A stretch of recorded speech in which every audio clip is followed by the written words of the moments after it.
Ready start. महोदय, दूसरे शब्दों में आर्थिक, व्यापारिक, निवेश और तकनीकी कारणों से द्वितीय महायुद्ध के बाद और शीत युद्ध के दौरान एशिया के देशों में पुनः धुंधलापन पैदा हुआ, लेकिन यह बात सही नहीं है कि एशिया की संस्कृति और सभ्यता को पश्चिम के प्रभाव और आधुनिकतम तरीकों ने नष्ट कर दिया।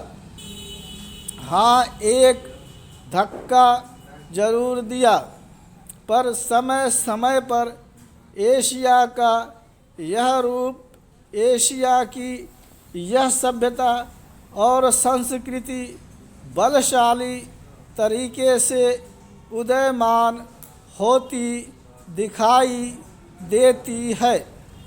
पंडित जवाहरलाल नेहरू ने 1945 में अपनी पुस्तक डिस्कवरी ऑफ इंडिया में एशिया की पहचान पर लिखा है कि हजार वर्षों से जब यूरोप अपने अंधकार के युग में था, एशिया ने अपने मनुष्यों की प्रगतिशील आत्मा को प्रभावशाली ढंग से दर्शाया। उन्होंने यह विश्वास भी जताया कि एशिया की संस्कृति और सभ्यता यूरोप की संस्कृति और सभ्यता से अधिक प्राचीन है।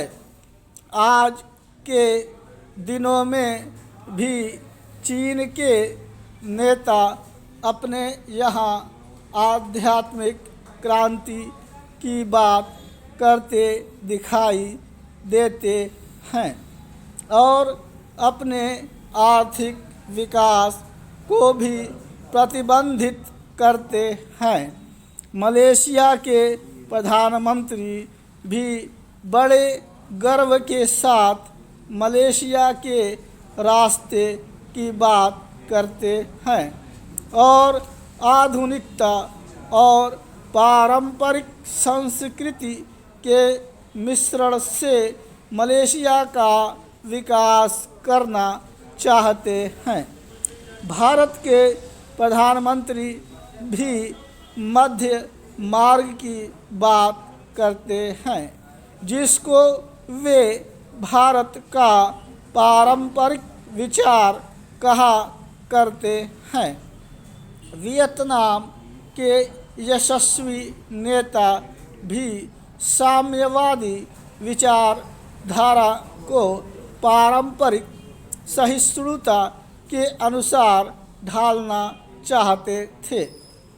एशिया के इन सब नेताओं की समय समय पर की गई घोषणाओं का वर्तमान संदर्भ में पूरा अर्थ लिया जाना चाहिए, जो एशिया की पहचान को नए सिरे से बनाने में सहायक सिद्ध हो रहा है।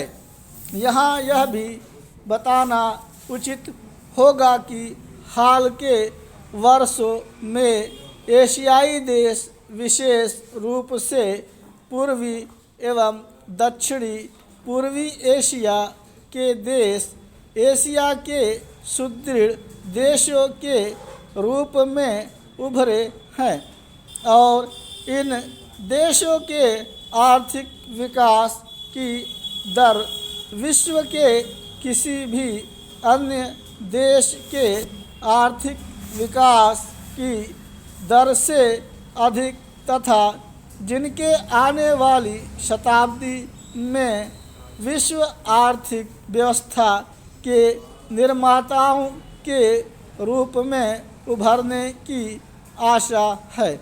आर्थिक सफलता की इन कहानियों का श्रेय मुख्य रूप से अनुशासित कार्य, किफ़ायत एवं बचत की ऊंची दरों जैसे एशियाई विशेषताओं को जाता है तथा इनसे देशों की जनता के जीवन स्तर में सुधार आया है और एशिया की पुनः खोज जैसा वातावरण बन रहा है।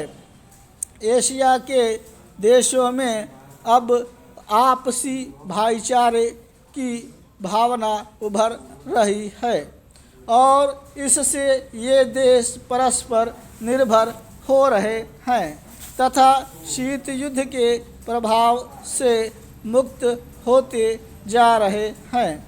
हमारी सरकार ने अपने एशियाई पड़ोसियों के साथ बेहतर संबंध बनाने में प्रश्नों का जवाब आज उपलब्ध नहीं है, लेकिन शनह इन प्रश्नों में ही इसके उत्तर मिलेंगे। एशिया अपने इन प्रश्नों के उत्तर में एक नए एशिया को जन्म देगा और अपनी एक नई पहचान बनाएगा। यूरोप और अमेरिका के आधुनिक औद्योगिक विकास में फ़र्क नज़र आता है।